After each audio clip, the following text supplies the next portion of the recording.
Le match du Brassard face à Antoine Griezmann a été plié en une soirée. C'est un honneur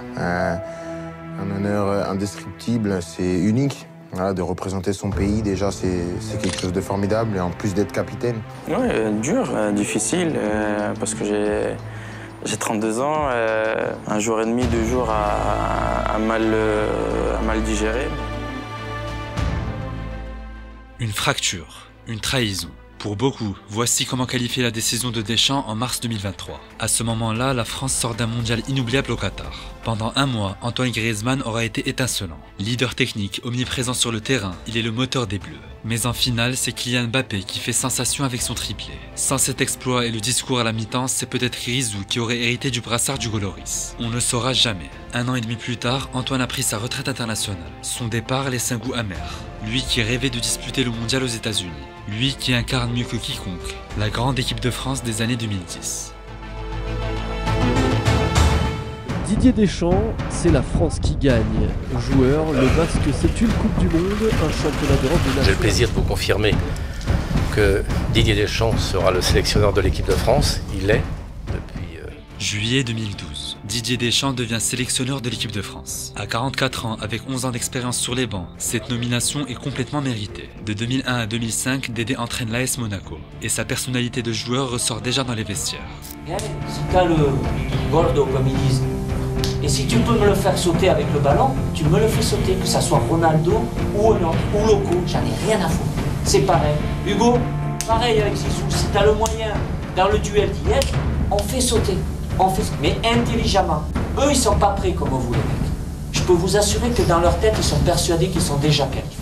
Ce discours, Deschamps l'a prononcé en 2004, juste avant un quart de finale de Ligue des Champions face au Real Madrid. Battu 4-2 à l'aller, les Monégasques s'imposent 3-1 et se qualifient grâce à la règle du but à l'extérieur. Le club va jusqu'en finale mais s'incline face à Porto, alors entraîné par un autre jeune tacticien. Après le Rocher, Deschamps s'envole pour l'Italie. Sur le banc de la Juve qu'il connaît très bien, il remporte la Serie AB, mais quitte le club après une seule saison. Enfin, son expérience en club la plus mémorable reste l'Olympique de Marseille. 3 ans, 6 trophées, qui sont encore à ce jour les sacres les plus récents du club phocéen. Si je vous ai fait la biographie d'entraîneur de Dédé, ce n'est pas pour rien. Le Français débarque avec un riche vécu. Partout où il est passé, Dédé supporte mal les joueurs à caractère, qui l'ont contraint à faire des choix pour le bien du groupe. Entre 96 et 2000, son mentor Aimé Jacquet avait aussi fait des choix surprenants. Il s'était passé de grands noms comme Eric Cantona et David Ginola. C'est avec cette même mentalité que l'ex-capitaine des Bleus débarque à Clairefontaine.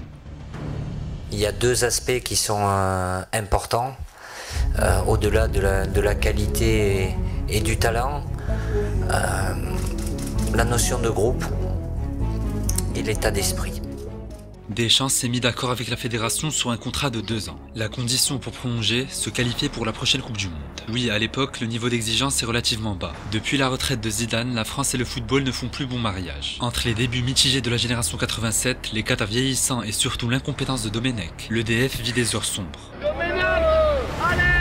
Qui rentre à pied, pas en avion à pied, et il rentre même pas, on n'en donne plus. Malgré tout, le passage de Laurent Blanc a redonné une structure sur laquelle Deschamps souhaite s'appuyer. Au printemps 2013, après une dizaine de matchs d'observation, Dédé trouve enfin son équipe type. L'avènement des jeunes Varane et Pogba, tous deux âgés de 20 ans, ravive l'espoir. Mais pendant les 5 matchs suivants, plus rien. La France ne marque aucun but. Karim Benzema, muet depuis 1200 minutes, devient la cible de tous les médias, jusqu'à la libération en octobre 2013.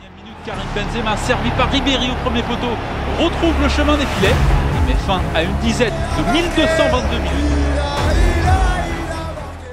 Pour aller au Brésil, la France doit passer par les barrages. Après un match aller perdu 2-0 face à l'Ukraine, arrive le moment charnière de l'ère Deschamps. Jamais une équipe n'avait remonté une défaite 2-0 en barrage d'un mondial. Mais impossible n'est pas français. Cette fois-ci, c'est 15-0 pour l'équipe de Monter Ribéry. Nouvelle occasion. La France est au Brésil. Ils l'ont fait. Bravo à Didier Deschamps. Bravo à toute l'équipe de France. Attaquant, Karim Benzema, Olivier Giroud, Antoine Griezmann.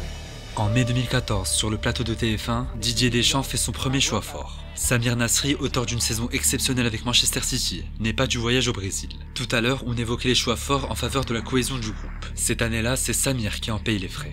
Mais sur la saison 2014 et ce que je réalise avec Manchester City, tous les jours je dois aller au Brésil. C'est vos plus grands regrets de votre carrière? Oui. Le sélectionneur justifie ce choix en pointant le gros écart entre son niveau en club et en sélection. Pour lui, il y a aussi un élément primordial. S'il est remplaçant, un joueur doit l'accepter. Pas vraiment le genre de Nasri. Autre exemple, en 2016, Hatem Ben Arfa marche sur la Ligue 1 sous les couleurs niçoises. Mais Deschamps préfère d'autres joueurs qui correspondent mieux à son plan de jeu. Certains s'en mordent les doigts. Je parle de Deschamps, on pourrait presque le comparer à Valls en ce moment. Il a utilisé le 49-3 pour pas prendre Ben Arfa. C'était son choix à lui, c'était pas le choix sans doute des députés et des Français donc. Vous l'aurez compris, entre Deschamps et la génération 87, le courant ne passe pas. Celui qui a le plus souffert de ces clivages est peut-être le moins virtuose, mais le plus grand joueur des trois. Est-ce qu'aujourd'hui vous diriez que vous n'êtes plus appelé en équipe de France pour des raisons autres que des raisons sportives? Aujourd'hui, ça fait quand même plus de 2 ans que je joue plus en équipe de France. Y a-t-il un problème avec le sélectionneur? Je sais pas, en tout cas moi j'ai aucun problème. Des années de flou, de questionnements et de débats interminables. Pour au final une réconciliation déguisée en 2021. On ne connaît toujours pas toute la vérité sur le conflit Benzema-Deschamps. En tout cas, l'histoire s'est mal terminée. Ironie du sort, c'est pendant l'exil de Karim que les Bleus ont connu l'une des plus grandes périodes de leur histoire. Déjà en 2014, un petit blond de 23 ans se dévoile. Son nom, Antoine Griezmann. À l'époque joueur de la Real Sociedad, Grisou vit en Espagne depuis ses 13 ans. Aucun club français ne voulait de lui, le jugeant trop frêle pour le haut niveau. Au Brésil, ce sont avant tout ses larmes que les Français retiennent. Malgré la défaite face au futur champion du monde en quart, les médias sont optimistes pour l'avenir. Pogba, Varane, Griezmann, la nouvelle génération est très prometteuse. Il y a un collectif qui est né, un collectif dont Éric Zemmour pendant des mois nous disait qu'il ne pouvait pas exister, il est là et on ne le regarde plus avec ironie, voire mépris. On se dit même ils vont gagner l'Euro dans 2 ans. Mais pour Deschamps et ses hommes, il reste un défi de taille. Depuis 2006, les Bleus n'ont battu aucune grande nation en compétition majeure. À chaque fois, il manquait le réalisme, l'expérience, le grain de folie. Jusqu'au soir du 7 juillet 2016 au stade Vélodrome. Une grande discipline les gars. Parce que les équipes comme ça, on n'a pas le droit à une seule erreur. On donne tout ce qu'on a. On peut pas être fatigué aujourd'hui. Il faut un trophée à la fin.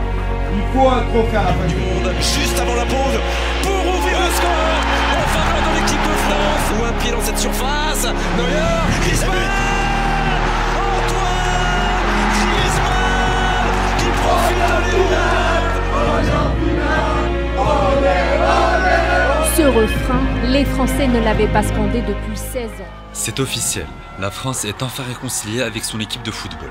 Malgré une performance peu impressionnante, la méthode Deschamps contrarie Joachim Löw et met fin à l'âge d'or de la Mannschaft. Mais parfois, le destin ne tient qu'à quelques centimètres, à un poteau. Vous voyez très bien de quelle action je parle. Tout au long de ma carrière et mon après-carrière, ça va me hanter. Même aujourd'hui, malgré la 2e étoile 2 ans plus tard, l'amertume de cette défaite à la maison est toujours présente. La phase de groupe portée par Dimitri Payet, l'ascenseur émotionnel contre l'Irlande, le récital face aux Islandais, puis la nuit magique au Vélodrome. Le script était parfait, mais Eder, disparu des radars depuis ce jour, en décide autrement. Hugo Lloris, visiblement touché au genou, ne peut rien faire. Difficile, j'imagine, d'analyser à chaud cette rencontre et cette défaite en finale de l'Euro. Quel sentiment, simplement? Une énorme déception, c'est cruel. On reviendra en 2018, merci Didier. Merci. Voilà le dernier match avant les vacances, amical certes, mais un France-Angleterre n'est jamais un match comme les autres. Avec l'appui, la frappe, la frappe qui fait bouche d'Ousmane Dembélé. Alors on est bien, on va plus bien, il fallait gagner parce qu'on avait perdu, tu vois. Le 13 juin 2017, les Bleus accueillent l'Angleterre au Stade de France. Dans un match spectaculaire, le duo Mbappé-Dembélé crève l'écran. À 19 et 20 ans, leur insouciance rappelle la paire Henry-Trezeguet. Le mondial 2018 s'approche à grands pas. Et depuis 2002, jamais le réservoir de talent tricolore n'avait été aussi impressionnant. Cette fois, pas de barrage. Les Bleus finissent en tête de leur groupe et valident leur billet pour la Russie. Plus le grand rendez-vous approche, plus Deschamps se laisse séduire par un style défensif. Et ça ne plaît pas à tout le monde. J'espérais pas qu'on ait la meilleure équipe du monde. J'espérais voir des progrès. Je demandais pas la lune. Avec une équipe offensive, avec une équipe qui nous montre de la maîtrise. Mais je crois que Dédé, tu veux un truc, Dédé l'a réussi son coup. Parce que Dédé, je pense que depuis le début, il veut pas jouer avec la maîtrise, il veut pas jouer avec la possession, il veut jouer comme on a joué en 98. Des mecs solides, au milieu de terrain, ça défend, 3 devant, on les laisse, on espère le miracle. À quelques jours du début du tournoi, les Bleus sont tenus en échec un partout par les États-Unis. Malgré tout, impossible d'être pessimiste. Avec des joueurs comme Pogba, Mbappé et Griezmann, la France ne peut pas être timide offensivement, même si son numéro 9 n'est pas en réussite devant le but. On y va ou pas en Russie? Alors! Exactement, on était très solidaires. Après, c'est sûr que par rapport à, comme tu disais, Olivier Giroud, on était très surpris dans le sens où c'est vrai qu'en tant qu'attaquant, on se dit bon, il faut qu'il mette 5, 6, 7 buts. Mais dans le schéma, vraiment, il nous aidait, il nous soulageait. Je ne pense pas que l'équipe de France aurait gagné la Coupe du Monde si Olivier Giroud n'était pas dans l'équipe avec son apport. 7 matchs, 13 tirs, 0 but. Pire encore, Olivier Giroud n'a cadré aucune frappe en Russie. Mais comme le dit Sidibé, son importance dépassait son devoir d'attaquant. Grâce à son mètre 93, Olivier remporte près de 70% des duels aériens pendant la compétition, créant constamment des brèches pour Griezmann et surtout pour Mbappé. Oui, car à l'époque, le point fort de Kylian, c'est avant tout de prendre la profondeur. Avec Giroud à ses côtés et l'excellent gelon de Pogba, l'enfant de Bondy s'éclate. En pleine confiance dès la phase de poule, il prend une autre dimension face à l'Argentine de Messi. Et réussir parce qu'il va plus vite que Mascherano. Kylian Mbappé face à un Marco Trojon, il pousse encore son ballon. Oh, penalty, qui centre bien, ça a été contre au dernier moment. Et Mbappé qui accélère. Oh, Sylvain, il l'a vu. Oui. Kylian Mbappé. Si c'est Kylian qui fait les gros titres après le match, l'autre attraction se nomme Benjamin Pavard. Celui qui a regardé les matchs de l'Euro 2016 dans la fan zone de Lille vient de marquer le plus beau but du mondial. Et pour le plaisir, dégustons-le pour la 100e fois. Allez, second poteau Pavard. Benjamin Pavard.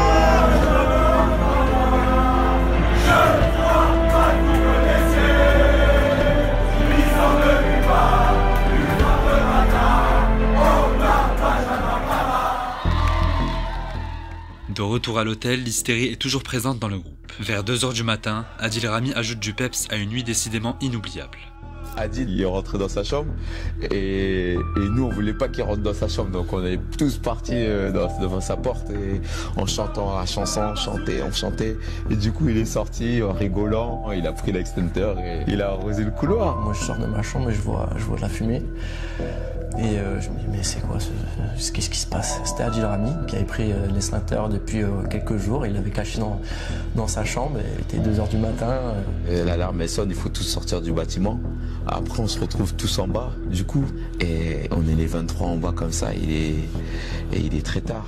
Didier Deschamps descend de sa chambre et reste scotché devant la scène, sans dire un mot. Alors que Rami s'attend à une sanction, au moins verbale, rien. Dédé pense déjà au cani de Suarez. La France affronte l'Uruguay, les Bleus à l'assaut. Tout en maîtrise, la France bat l'Uruguay 2-0. Sans être flamboyant, les Bleus profitent d'un Griezmann décisif. Avant la pause, son coup franc enveloppé est parfaitement coupé par Raphaël Varane. À l'heure de jeu, sa frappe lointaine est convertie grâce à l'erreur de Muslera.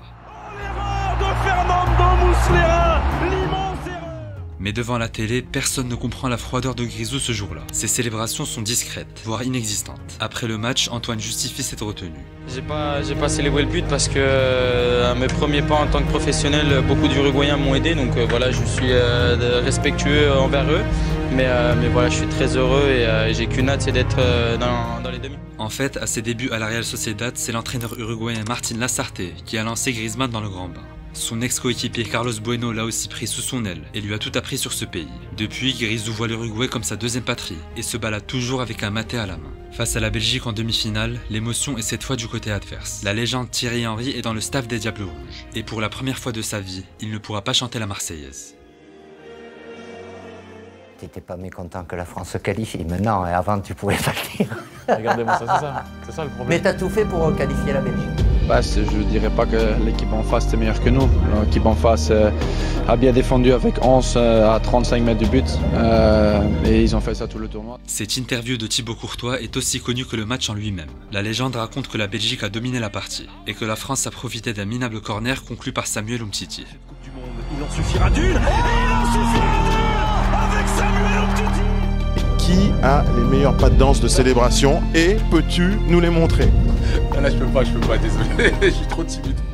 Mais dans les faits, l'opposition était équilibrée, voire dominée par les Bleus. Même si la Belgique a eu la possession, la France a fait 2 fois plus de tirs. Avec davantage de réussite, Giroud aurait pu ouvrir son compteur dans ce mondial. En fin de match, les Bleus se montrent vicieux afin de casser le rythme. Mbappé oublie un peu son fair play pour gagner de précieuses secondes de jeu. Évidemment, ça ne plaît pas à tout le monde, sauf aux 19 millions de Français rivés devant TF1.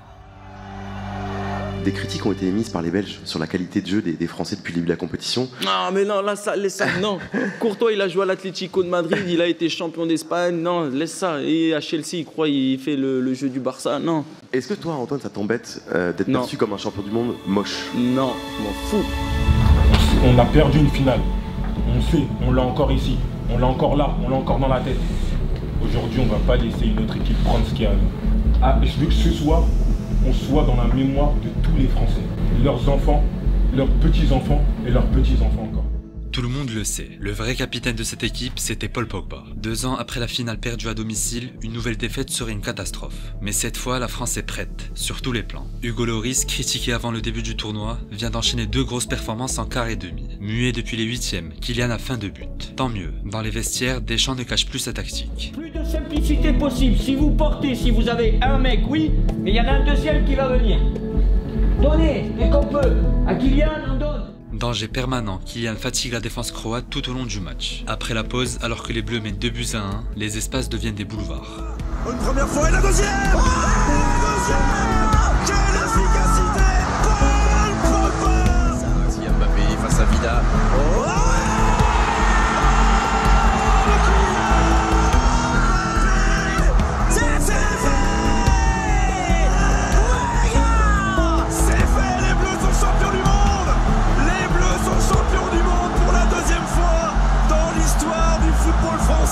Mais Deschamps est au sommet du ciel et les Bleus aussi. Non, la France de 2018 n'est pas la meilleure équipe de l'histoire. L'Espagne de Del Bosque, le Brésil de Zagallo ou l'Allemagne de Joachim Löw ont pratiqué un football bien plus séduisant. Mais dans son propre style avec des choix audacieux, Deschamps a su tirer le meilleur de chacun pour atteindre son but ultime, former une famille unie et inarrêtable. Vous emprunterez sans doute des routes différentes, mais vous serez liés à vie par rapport à cette coupe-là, les mecs.